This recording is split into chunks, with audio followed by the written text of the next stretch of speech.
Welcome to the Ignorance is Strength podcast. I'm your host, Fabian motherfucking Ojeda, and I don't know shit, but that's okay.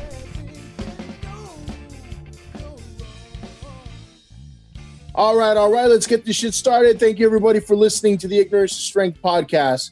Hope you all enjoyed episode number 34 with Steven Martinez of the Mega Man podcast. Really hope that guy, accomplishes his dream of getting on that Joe Rogan podcast, and he can say he was on ours first.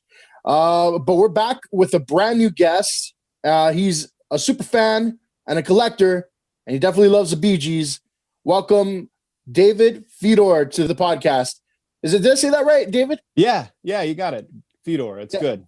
I was gonna say Fedor. You ever heard the MMA fighter Fedor? Yeah. Oh yeah. He's definitely representing our family well. Am I any relation? Yeah. No, not at all. No, I hear Fedor, which is the correct one is Fedor. But I hear Fedor, Fedor, all of them. So as as long as you don't call me asshole, I'm fine. So yeah, as long as you don't call me a Buick, we're good. Yeah. But yeah, thanks for having me on the show. Really appreciate it. Looking forward to chatting with you. Yeah, I think when I got onto that Facebook podcast group and I saw there was a Bee Gees guy in there, I'm like, this is an omen, man, because I woke up singing How Deep Is Your Love one morning, and I'm like, man, I gotta get this guy on, But that's one of the one of the cool things about their songs is they're so infectious and they're like earworm songs. They get stuck in your head a lot. So yeah. You're joining us from the East Coast today? Yeah, I'm right outside Pittsburgh. Pittsburgh. Okay. I was trying to map out things. I like to get guests from all over the place. So I think I've gotten a lot of people from all over the US, which is good.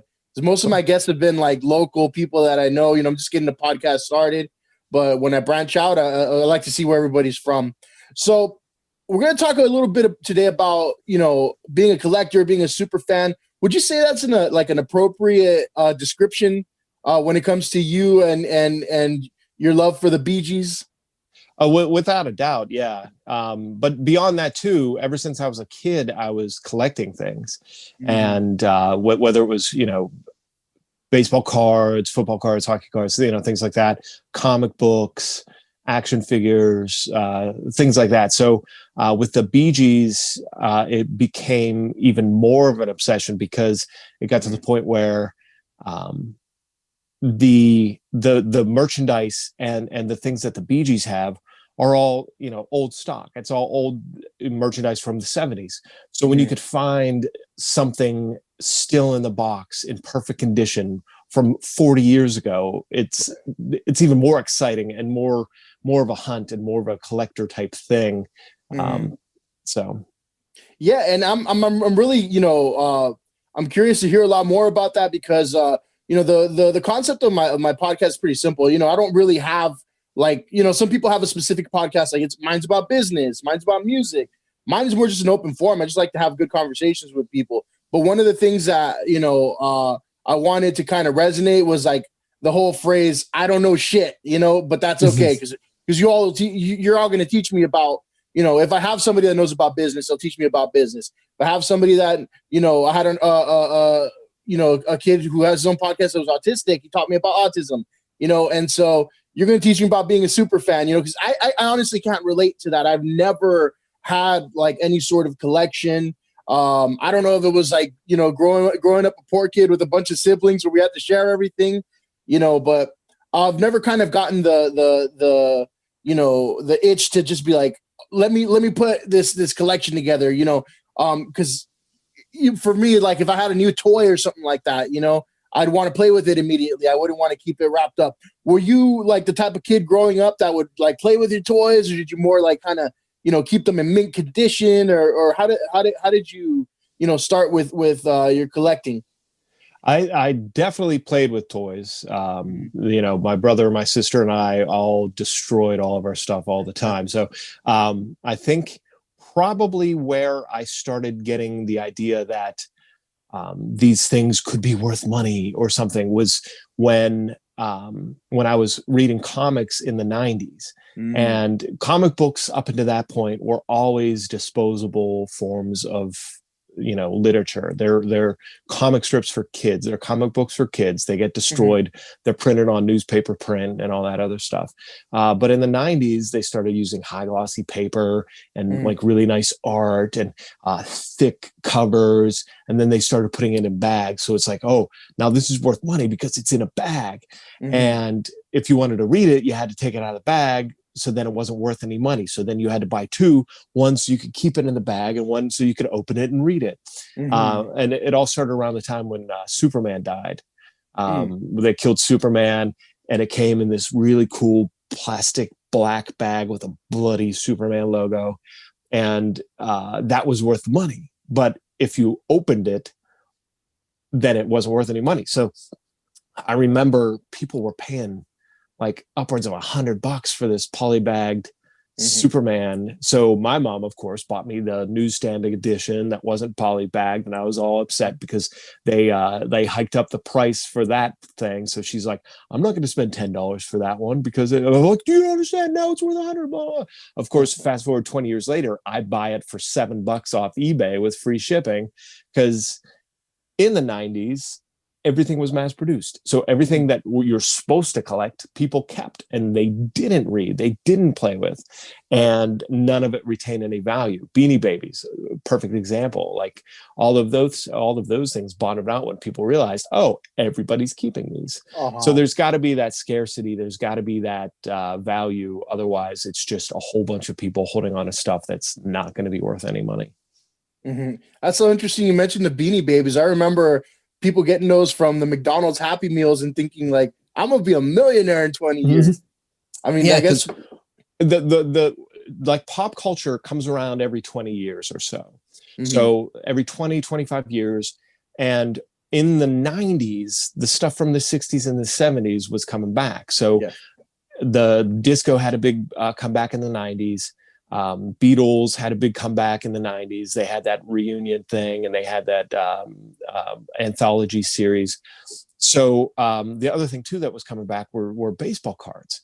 So everybody from the 60s and 70s who had those baseball cards that collected then, all their parents threw those away. My dad, he had his Mickey Mantle cards and all that stuff thrown away because the people from that era didn't realize, oh, these are going to be worth money. The reason that they were worth money was because the majority of them were thrown away. So when everybody grew up in the 90s and then now they had kids, they would instill on them, hey, my mom threw away my baseball cards. Don't throw away yours because they're going to be worth money. Right. But unfortunately, everybody kept them. So now they're not worth money because there's a ton of them. So, so I always tell collectors who collect things now, look at the stuff that gets thrown away. Look at the stuff that gets played with, because 20 years from now, when these are going to be the people buying for nostalgia reasons, they're going to want to buy the stuff that they played with, not the stuff that is the, collector's edition things that everybody keeps. Buy the things that are open and play with, and that'll be worth the money in the future. Now, I'm looking, and the people at home can't see what I see, but I'm looking at your setup there, man, and you've got like an impressive, little collection there of all kinds of Bee Gees memorabilia, right? Why specifically them? When did you first get into them? Like, what's your earliest memories of knowing like I like this band or I like this group? Everybody knows who the Bee Gees are. They're one of those iconic pop culture just forevers that will always be linked to disco, Saturday Night Fever, Staying Alive, You Should Be Dancing, Night Fever type of thing. So I knew of them growing up, seeing the movies and seeing Saturday Night Fever stuff, or seeing parodies of it in movies like Airplane. I probably saw Airplane and the parody of Saturday Night Fever in Airplane before I saw Saturday Night Fever. Yeah. Short Circuit, Johnny Five dances to More Than a Woman with Ali Sheedy. So it's like those pop culture references I knew of before I knew of the Bee Gees. The first time I heard them and became a fan was in the early 90s, and they had an album that came out and was being played on pop radio at the time. And I could remember specifically the moment I was in the car, because my mom came and picked me and my sister up from school. And I had a football game that night, so I had to not take the bus home. My mom had to pick me up so that I could get home and get ready and then go to the game. And so I shouldn't have been in the car. It's one of those cosmic things where I shouldn't have been hearing the radio station at this time. All the planets aligned to have this happen.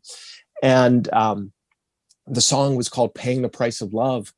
And it was, you know, a techno-y early 90s Europop song that was as far from disco as you could think, except for, of course, Barry Gibb's high falsetto voice and his vocals.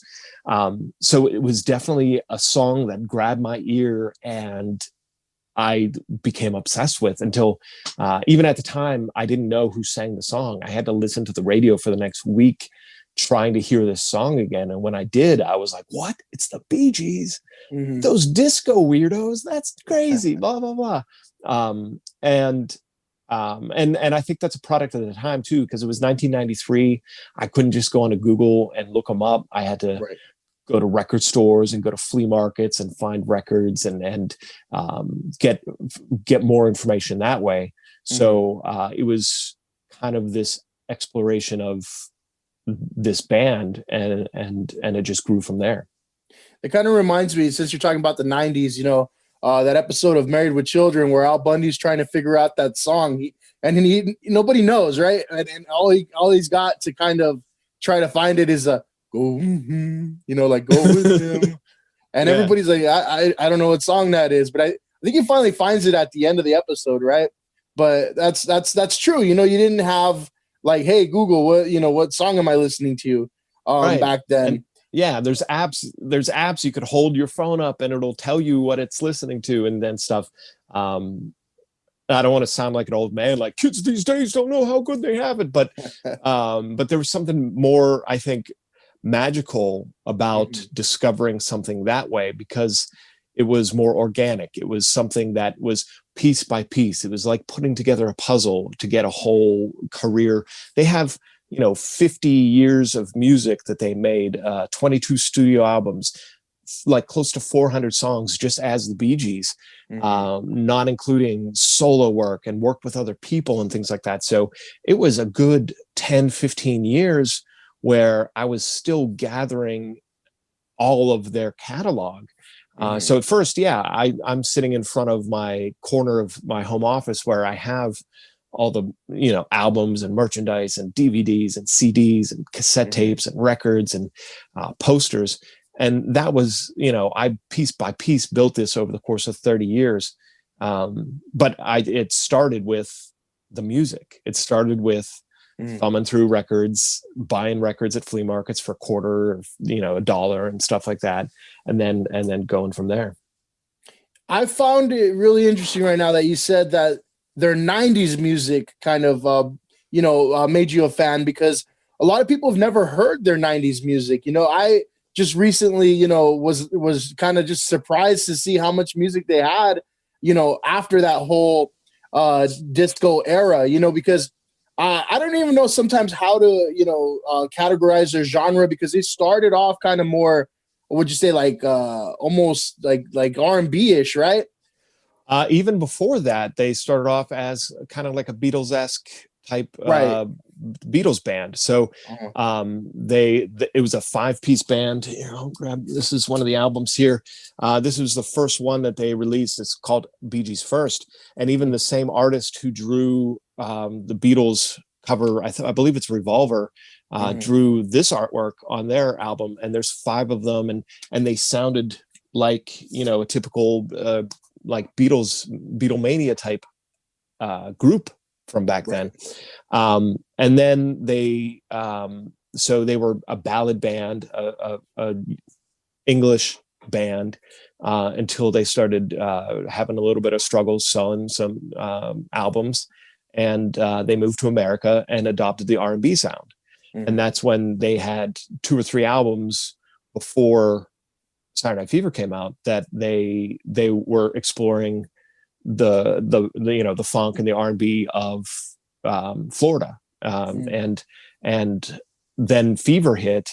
They gave the 4 songs that they were working on to Robert Stigwood for Saturday Night Fever, and that exploded into a disco thing. So, and then after that, then they had the 80s where they wrote music for themselves and for other people that was, you know, sounded like the 80s. And then they had the 90s and 2000s era when they adopted more of a, you know, adult contemporary type rock sound. So yeah, they changed with the times of reinventing themselves when they needed to. And because their peak was disco, that's what they'll always be remembered for. But yeah, they had from, you know, the late 60s to the early 2000s, many different chapters in their career, and they all have a couple, you know, huge peaks that have amazing songs from them. I even like, you know, obviously I like all the hits and everything. I even like their younger brother, Andy Gibb. I thought he had a pretty cool thing going on with shadow dancing and all that. Yeah. He had a good career for himself, and he, of course, was younger, too much younger than them to just join them. Right. And so, like, he's like, I'm the younger brother, I want to prove myself type thing. And I think had he not died at the age of 30, he would have probably joined them in the 80s and 90s, whenever they were doing their next comeback. But yeah, Andy and the brothers Barry, Morris, and Robin wrote a lot of those big, huge, popular songs and sang on a lot of those big, popular songs with Andy too. So he was kind of like a de facto BG, right, as it is. But yeah, like, I think that hurt Andy's career a little bit because he was looked at as just a carbon copy of Barry Gibb, basically. So yeah, and it's funny because the song's called, you know, his biggest hit, it's called Shadow Dancing, right? It's kind of, he really was kind of dancing in the shadow of his brothers there. Yeah. And one song they had, it was called Desire, and the Bee Gees recorded it for one of their albums, and it didn't make the album, so they just had Andy redo the lead vocals, and they kept the band and the Bee Gees backing vocals and everything the same, and they just put it on his album. So it was like that didn't really probably do him any favors about being, you know, so in the shadow of their brother, where of his brothers, where it was just so easy for him to make it or whatever. But yeah, like, I don't collect Andy stuff. He has a little like a little doll, which I thought was cool and got it, but I don't have the majority of his albums. I don't have any merch of his. He has stuff too. I'm sure at some point I'll probably, you know, be like, all right, fine, I'll be an Andy fan too. But to me, there's something about Barry, Morris, and Robin's voices together as the Bee Gees. There's a vocal quality that their harmonies have that are ridiculously beautiful. And their early songs have it, their disco songs have it, their later songs have it. I'll reference the Beach Boys a lot with it too, because the Wilson brothers had that same harmony. So I don't know what it is about brothers. You know, when they sing together, their voices, you know, genetically have to be somehow so in sync that it's just magic. So Andy, I think, suffered from not having that like more on his albums. So I don't know, whatever. Yeah, no, that's a good point. You know, I think I also see it like in, you know, bands without brothers, you know, like my favorite iteration of the Red Hot Chili Peppers, you know, it has to include Frusciante, you know, John Frusciante and Flea and Anthony Kiedis. The three of them, you know, together and obviously, you know, what's his name, the drummer too. But I mean, but those three, you Yeah. know, playing together, making beautiful music.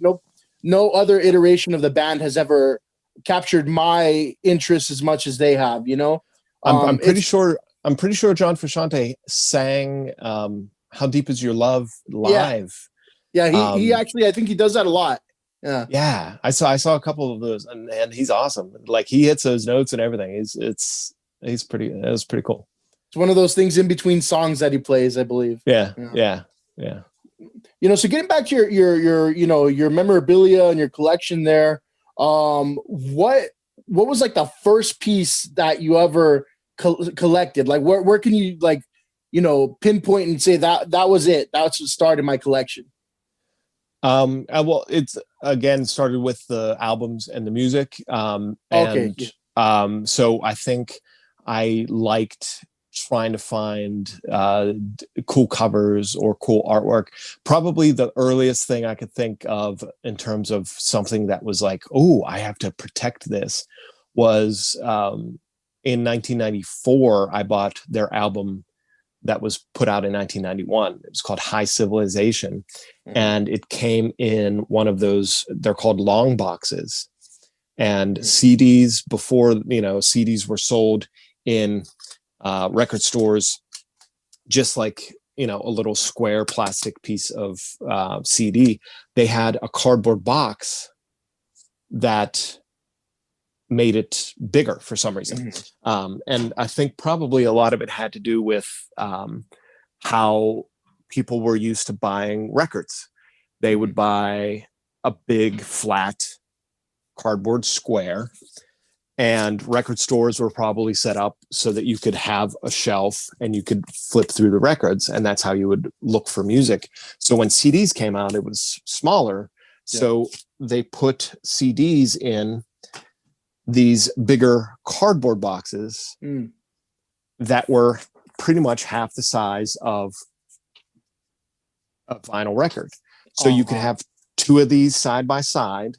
You could use the same shelves in the store, and then you could still sit here and flip through these on the shelf. So this High Civilization is the album. This is the original one that I bought back in 1994. And you would just open this up and take the CD out. But for some reason, they had all this obscenely unnecessary packaging. But me, I love packaging. Like there's something about collecting stuff, about holding things, about seeing things. So then in later years, I ended up buying this one, which still has the CD in it, and it's not smashed from years of, you know, being transported in my collection. But that's probably one of the earliest pieces that I kept and was like, I need to keep this and make that a collection. Then from there, they have jigsaw puzzles, lunch boxes, belt buckles, AM FM radios, little keypads, keyboards, different albums, different DVDs, so books, magazine covers. So if it was BG related, I had to have it. Yeah, I think I misasked the question I asked because I almost asked a double there. What was like your first, obviously albums, yeah. But let me ask it a different way. I guess what was like the first like non-album, you know, item that you collected, like a toy or like a game or something like that, if you can remember? Probably one of these jigsaw puzzles, I'm thinking. But yeah, a lot of it, they're magazines, the guitar, the lunch boxes, the things like that are part of the collecting. Like I mentioned before, the newer or the old stock, on my YouTube channel, I'm doing unboxings. So it's like there's this record player, right? And inside the record player, like this is a brand new strobe record player that hasn't been played and hasn't been used from, you know, the late 70s. So most people would beat the crap out of this and use it, and finding them not only unused but still with original packaging, to me is exciting. So that sort of thing, those are the pieces that I'm looking to collect now. A lot of the Bee Gees collectors have like different versions of records. They're like, oh, this one was pressed in Germany, this one was pressed in Yugoslavia, this one was pressed in the United Kingdom, this one was pressed in America. I have some of those types of things, but to me, it's like, I'd rather have the merchandise. Right. And I don't know why. To me, I guess part of it is because I missed out on that era. I wasn't around when you could go to a store and see a Bee Gees display of all of the Bee Gees merchandise. So I think it might be overcompensating for the fact that I became a fan 20 years after their prime. So I'm trying to prove to myself or prove to other people, no, really, I love the Bee Gees. Right. So you just need to take a peek in your corner there and they know that. Yeah, there's no doubt anymore. Yeah. Did you, were you ever fortunate enough to see them in concert or anything like that? I saw Barry live in 2014. And one of the big things, one of my more regrettable things is not ever seeing the three of them live. Right. Again, because I joined the party late, I never thought that I wouldn't have a chance to see them. But I was a kid, I was in high school, I was in college, I was still in college when their last album came out. So it wasn't like I could just pick up and go and fly across the world to see them perform, because they weren't performing a lot in the late 90s and the early 2000s. Morris passed away in 2003 from a twisted intestine. He was only 53 years old. To me, thinking about how long their careers were, thinking that he was 53 in the year 2003 and passed away, like, one, that's ridiculously young, and we were robbed from so much. Well, the world was robbed from music, but his family was robbed from having him. And then Robin passed away in 2012 from intestinal cancer, and they were twin brothers. So like they both died of intestinal problems, which is weird. So Barry's the only one left. He's still making music. He's in his early 70s, and hopefully not, gonna slow down anytime soon. We got a new album coming out in January from him. Really? Yeah.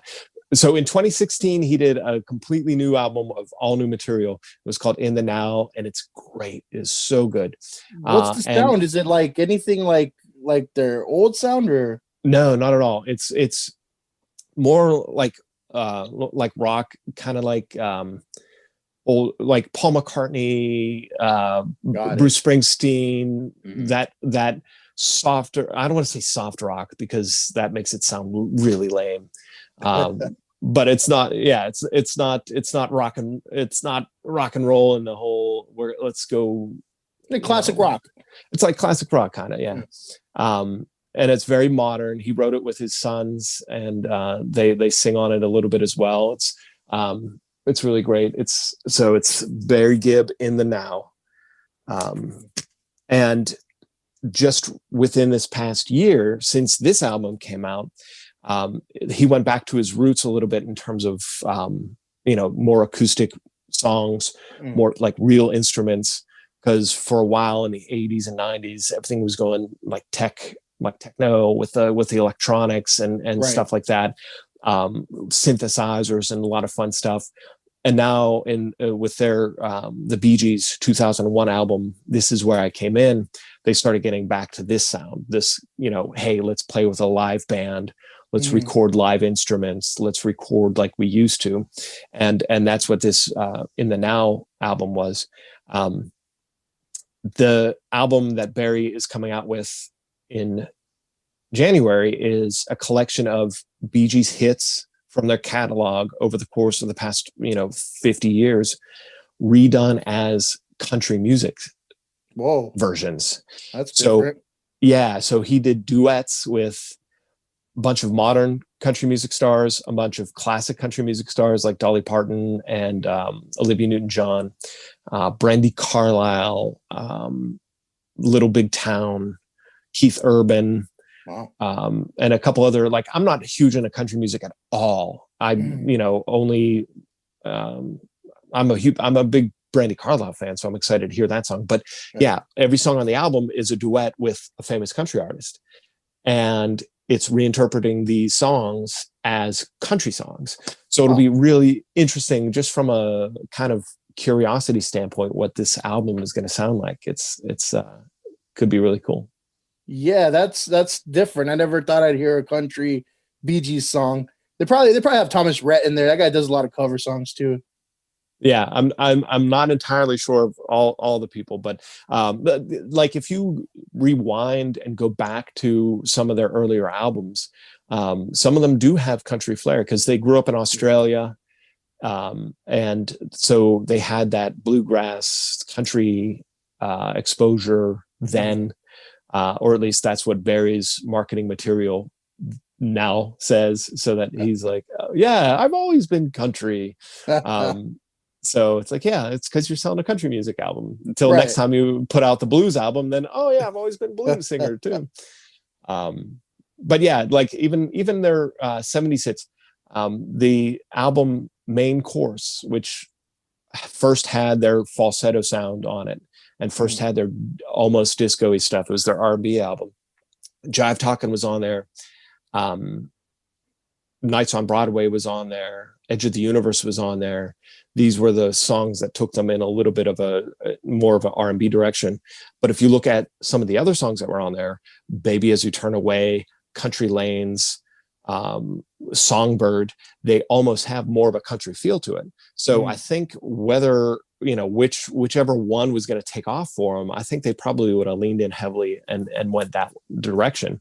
The mid 70s stuff, with Mr. Natural and Kick in the Head is Worth 8 in the Pants, To Whom It May Concern, those albums in the mid 70s have quite a good number of country songs in there. So I won't discredit his country claims all right away. So right now, you have a website called Bee Gees and Me, and then you also have the YouTube channel, right?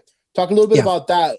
When did you start the website, or was it what was the thought process behind that? What did you want to share? So it all goes back to me being the most atypical Bee Gees fan you could think of. A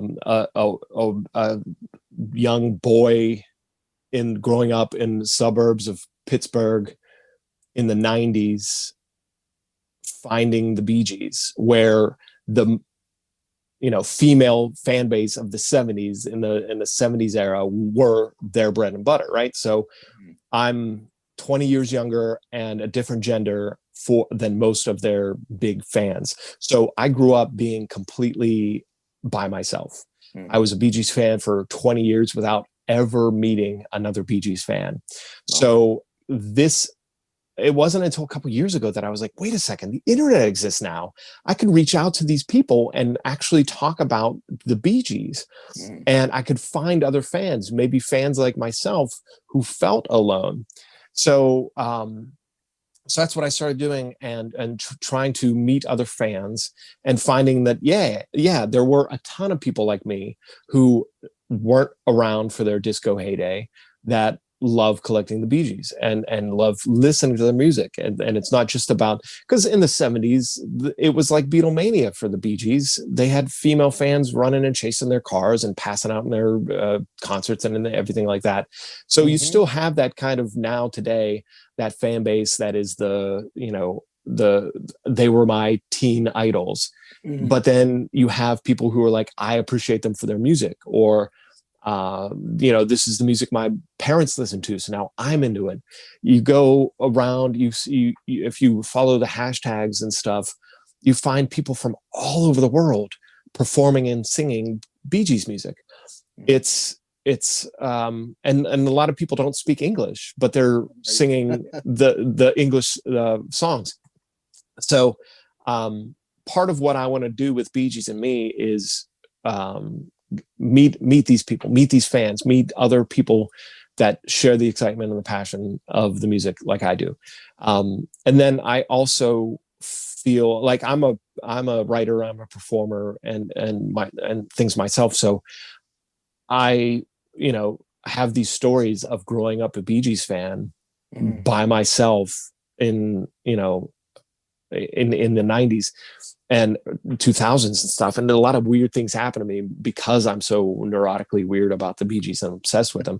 So I'm collecting these stories in a memoir of short stories of growing up as a Bee Gees fan. So I'm eventually going to put these stories out there and hope that people can relate. So in the meantime too, I'm doing these fun Photoshops where I Photoshop pictures of myself, and like putting myself into album covers, and that's because I just love putzing around with Photoshop. And then of course with the YouTube channel, I want to do more unboxing videos of finding these old merchandise and playing these old record players to see if they still work, and seeing albums from around the world. I have the Bee Gees album that I first heard them was the 90s. So it was sizes and everything. So of course I had to buy this one. This was my copy from the 90s, but this is the one that was released in Germany. So it looks different. It has different artwork on it. This one is from Japan, so it has the Japanese writing on it and things like that. This one is from the UK. No, I'm sorry. This one's from Russia. This one's from UK. They have different songs on it than the ones that were released in America. So then I had to get them on tape, on cassette tape. So this is a cassette from Uruguay. This is a cassette from Poland. This is a cassette from India. This is a cassette from the UK. So it's like I'm always looking to get these things because they weren't available to me back then. And now it's like, yeah, for $15 from get something shipped from India. Are you kidding me? This is insane. I know I appreciate this as a fan. So I think other Bee Gees fans will like seeing these things. And so that's what the YouTube channel's about. So it's kind of tripping out on that album cover there because it's such a departure from, the super tight pants and the shirt that comes down and exposes all the chest hair and everything, like right there, they were kind of trying to look like, I don't know, like beach bums or something. Well, this is right there in Miami. This is out, they definitely have different looks throughout, the course of their career. So yeah, the 90s, like this picture of Barry is just badass. He's got his flannel on with his sleeves cut off and his aviator glasses. And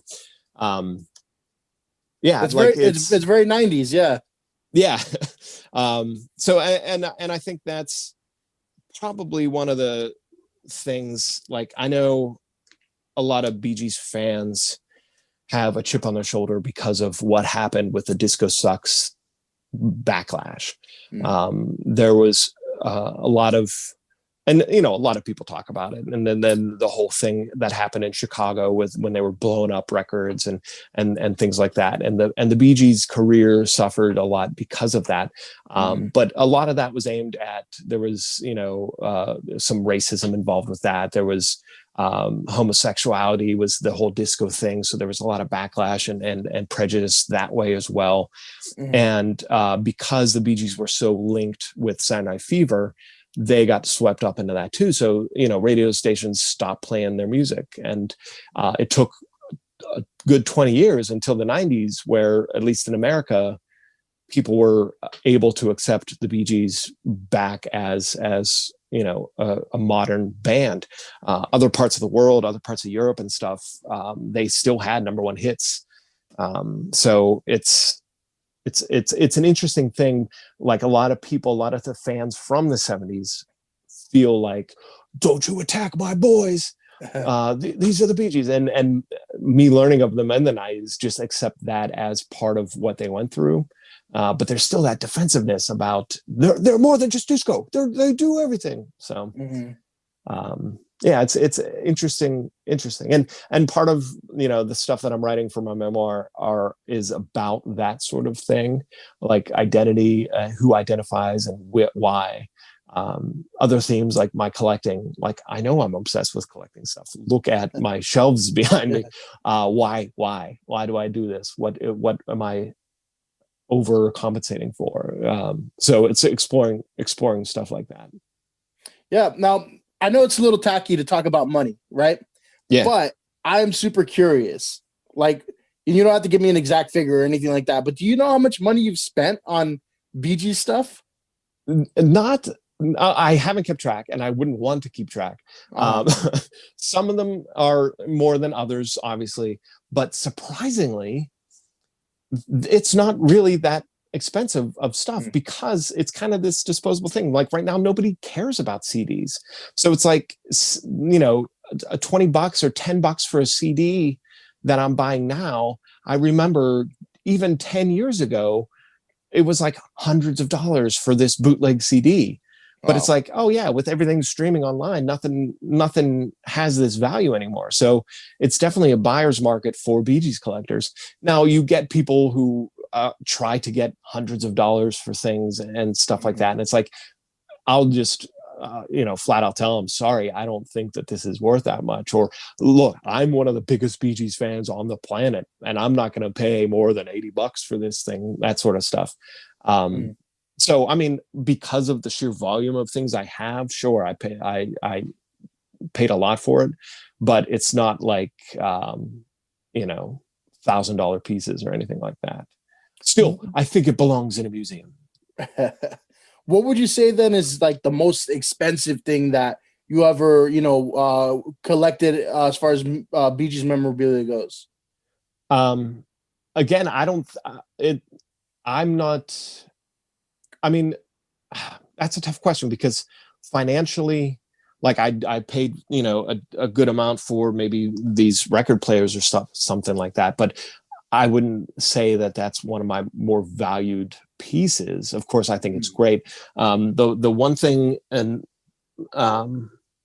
this, I don't know if you could see, it looks like a little doll here. That's a Robin Gibb prototype doll that was made by Dragon Toys and in the early 2000s, maybe like 2005 or something like that. So this, I guess, would have been made in mass market. Oops, his hand just fell off.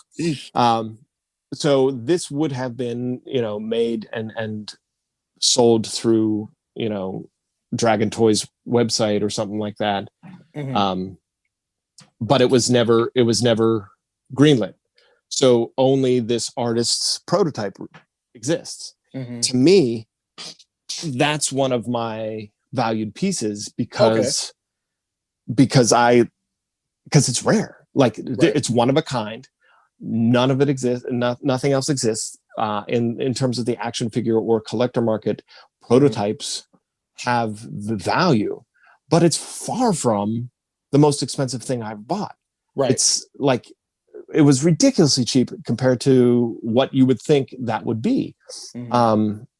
So, if somebody wants to buy it from me, I'm going to, times what I paid for it by 10, because like, that's the sort of stuff. So I think that's where my collection comes into play in terms of value. It's all replaceable stuff. It's all, except for that, which is one of a kind. Like I got, like right now, people want like $200 for a lunchbox, and it's like, are you kidding me? $200 for a lunchbox? I paid $25 for that lunchbox, and it's in mint condition. And I bought that years ago, and people want $250 for that lunchbox today. It's like they're not worth that much money. So yeah, so knowing when and where to buy and stuff like that is what I'm about. So you kind of just answered my next questions, like with that one item, actually. because I was gonna ask, what's your most like cherished item, the rarest item, and which one has like the most, like I guess sentimental value or whatever. But it seems like it's all tied up in that prototype doll right there, right? Yeah, because of its uniqueness and because of its rarity. It's one of a kind, and like it's literally a clay head that's so close to his likeness that I think it's pretty cool. Another thing too, this is a poster and pen set that was put out, and you would find this in the store, and you would open it up, and it comes with markers, and you would color it in, and it's almost like paint by number type thing where you would color it, and it gives you like an idea of how you should color it. But I've only ever seen one of these for sale, so of course I had to buy it. Of course, the person who was selling it wanted a ton of money, and I was like, look. And so I just sent him a private message on eBay and being like, hey, look, I'm going to offer you this because it's not selling. And if you want to accept this offer, then do it. And I ended up, striking up a deal with him. So it's like that sort of thing. This is super rare. I've seen versions of this open and colored and used, but having the original markers in here, it's still sealed with the cellophane in there. It still has the ad on here and the packaging. Like, this is one of my more favorite pieces just because of how hard it was to find and how hard it was to get. But again, do I think it's worth a ton of money? Probably not. It's worth a ton to me. Yeah, so for sure. I know, like, when you look at bands, like some bands license their name to anything. I think of like Kiss, right? They have like, condoms, coffins, and all kinds of weird, strange stuff. Do you have like a strange Bee Gees item? Anything like that? Any weird items? Nothing too weird. Like a lot of the Bee Gees stuff was from like earlier. I don't think Kiss started doing that until like the 90s. Like I know a lot of the earlier stuff they did. I have this Bee Gees lighter, which I thought was pretty cool. That came from France, I believe. And in terms of weird, that is a good question. Bee Gees, that lighter's cool. These belt buckles are kind of neat. I kind of dig belt buckles. There is I got some shirts, that thing. I would say probably like carnival glass is another thing that is kind of cool. And it would be things that I don't think the Bee Gees necessarily licensed. I think people just did them. You would go to the carnival and throw darts and pop balloons, and you would get carnival glass. So it's like a mirrored carnival glass type things.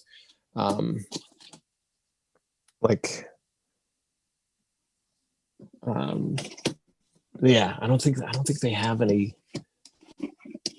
anything for them that they put out themselves that is Kiss like in terms of weirdness. No, for sure. I thought I'd check, see if they'd had any weird like condoms or coffins maybe I'll do some Bee Gees and Me merch that's strange. That'd be cool to see. When it comes to like, I mean, everybody, in your life probably knows, that you're a huge fan, right? When it comes to like, birthday gifts or holiday shopping, does everybody just get you like Bee Gees stuff? No, really? That would be really bad. Well, obviously, like I have a lot, and the things that, like you can't just go into a store and get Bee Gees stuff, right? So, and like I even told my wife, don't even try, because there's lists of things that I know exist that I've, have alerts on my phone for if they ever pop up on auction sites that I'll be one of the first to know. So I would rather take that responsibility out of their hands. But yeah, like, I'm sorry, I got lost in thought. What was your question Oh, Yeah, like yeah, definitely everybody knows I'm a Bee Gees fan. So if ever a meme comes around, I'll have 20 different friends post it on my Facebook wall and be like, "Hey, I thought of you." And I take that as the highest compliment of be like, "Hey, I hear the Bee Gees. The first thing I do is I think of you." Yeah. Then that either means I'm doing something right or I'm doing something really, really wrong.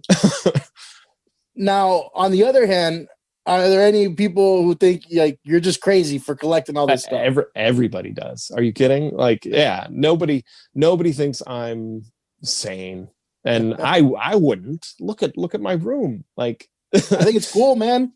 I think it's pretty cool. Like to have that discipline, you know? Yeah, well, and it's not even just this is what I collect. This is what I listen to. When I put earbuds in and I listen to music, or if I put music into my car, 9 times out of 10, it's Bee Gees. So there's something about their collected works that I personally like more than anything ever. The Spotify app just put out their stats for everybody. So it was like, here's your 2020 favorites. Of course, 80% of my top 100 songs were Bee Gees songs. And they had a stat. I'm using my phone for this call right now. Otherwise I'd pull it up and show you.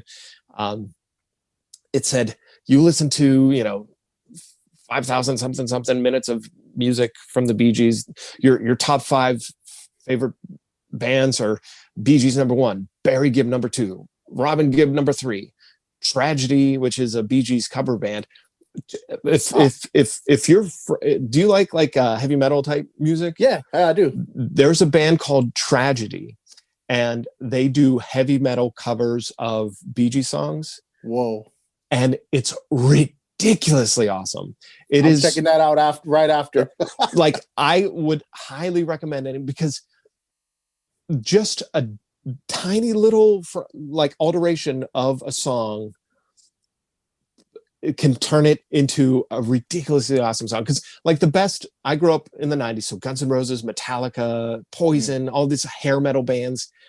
If you listen to that music, it's all melodic. It all has an amazing, the songs are really intricate. They're very well written. They're sung.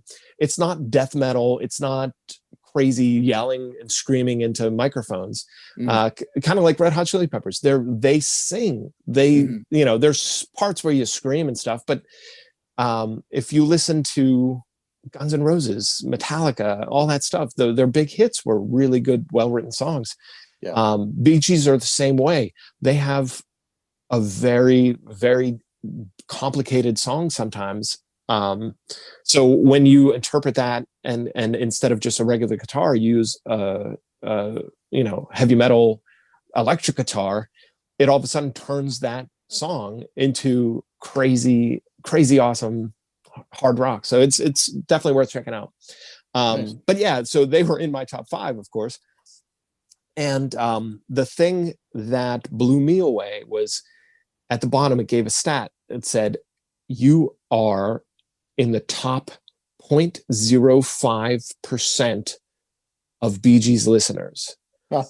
So of the millions of people that listen to the Bee Gees, I am in the 0.05% of the top of the people who listen to it the most in the world. Right. So I'm sure that's weighted because some people listen to a couple songs and that's it. But that's insane to me to think, okay, I listen to that much Bee Gees, that 0.05%. Yeah, there's probably maybe only like 5 other people just like you. Right. Yeah. Like I would love to see anybody figure. I did the math. So it's like if 12 million people listened to the Bee Gees, I'm in the top 5,000 or 6,000 or something like that. Like that's crazy. That's insane. But at the same time too, I am in no way saying that I am an authority. I've luckily had the pleasure of meeting other collectors and other Bee Gees fans from around the world who are as passionate and has listened to them longer and know more about them and have met them and been personal friends with them. So I don't want to say that, I know anything more than they do. And which is, again, why it boils down to the Bee Gees and me stuff. It's like, I finally have people that I could talk to, people like me. So that's cool, man. Now, before we close out, just really quickly wanted to see, are there other things you collect, like other things that you have almost as much interest in as the Bee Gees?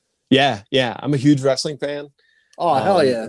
So if I scroll like this, you can see I have British Bulldog, bunch of stuff. If I scroll this way with my camera, you could see that I have a bunch of Highlander things. I'm a huge Highlander fan. A little bit further than that corner is Spider-Man 2099. So yeah, I watch a lot of wrestling. I love comic book movies and read comic books, and I have some Milli Vanilli stuff up there. And all those things too are from that 90s era. When I was becoming a teenager, I was watching a bunch of wrestling. I was watching Highlander the series and Highlander the movies, reading comic books like Spider-Man and Spider-Man 2099. So yeah, there's definitely some kind of addictive, obsessive trait in my fandom. And that's part of what I'm trying to figure out. I have a couple books. I bought a couple books recently within this past year about collecting and about collectors and what makes them be like they are, because I want to figure it out. Right. Yeah. No, the wrestling thing got a pop for me, man. I love old school pro wrestling. Especially that golden era with Hogan, Warrior, and all the big characters.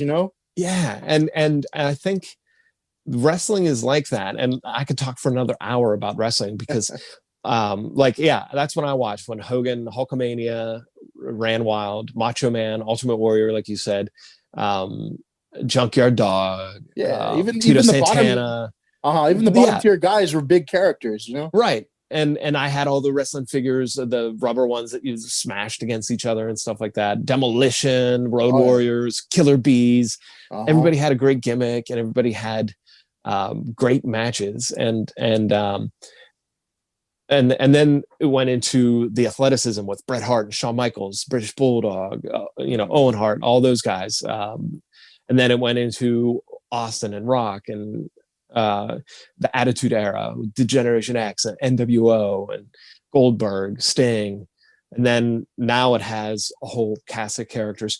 But because you and I watched back when Hulk Hogan, Andre the Giant, Ultimate Warrior, guys like that, that to us is the standard, right? Right. Well, the generation before us watched it when Bruno Sammartino and all them guys were the standard.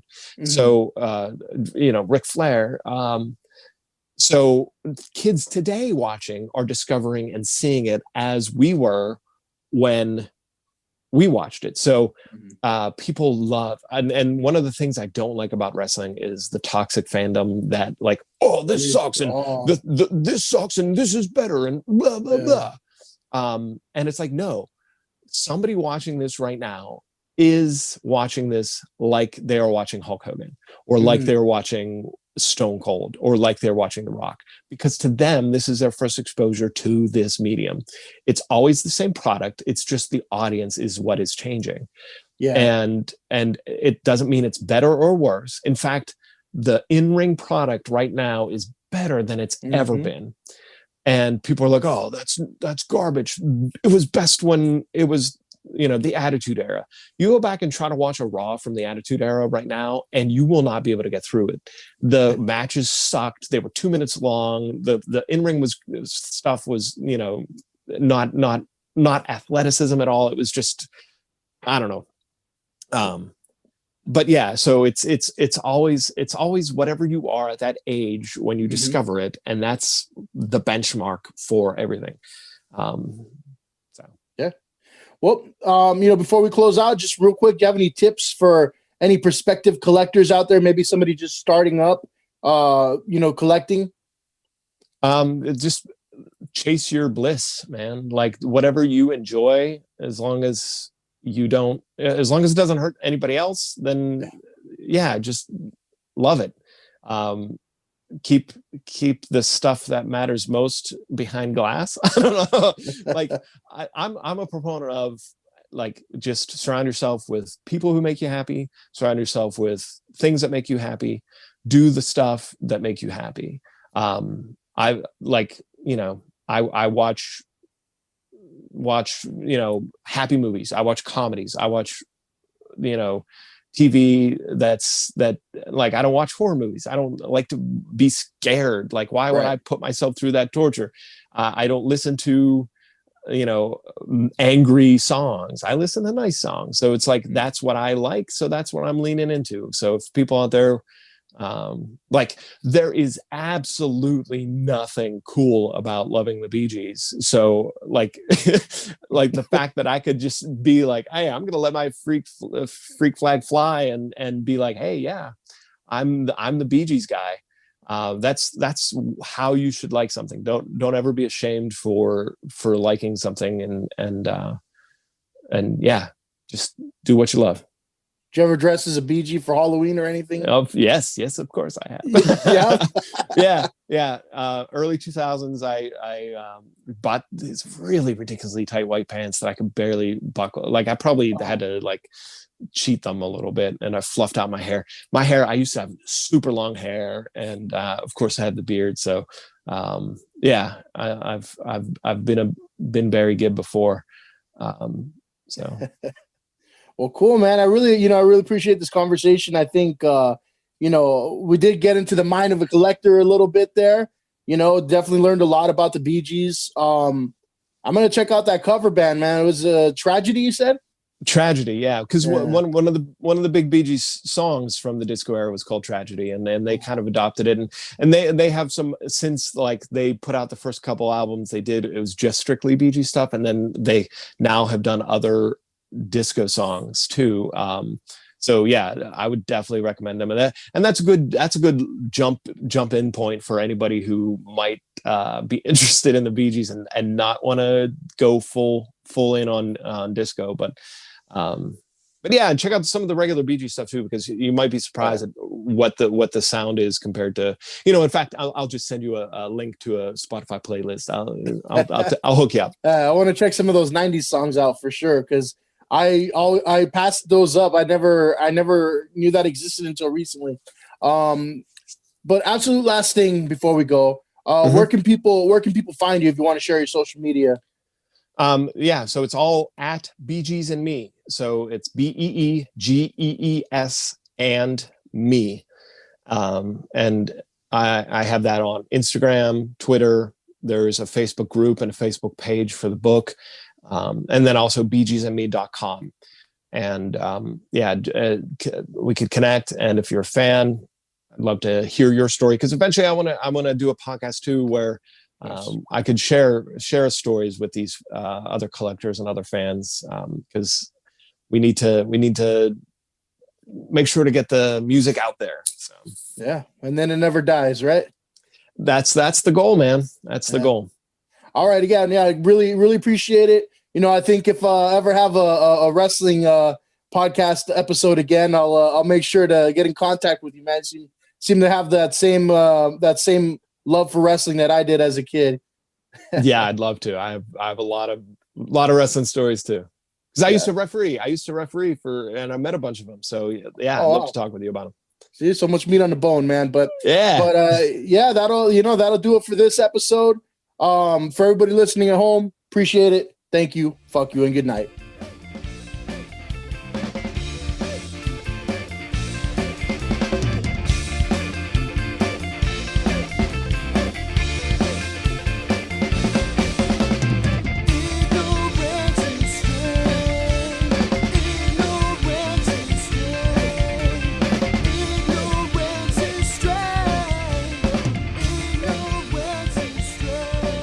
Subscribe to the Ignorance is Strength podcast on Spotify, Apple Podcasts, and Google Podcasts. Like, follow, and share on Facebook and Instagram at Ignorance is Strength Podcast, and on Twitter at The Ignorance Pod.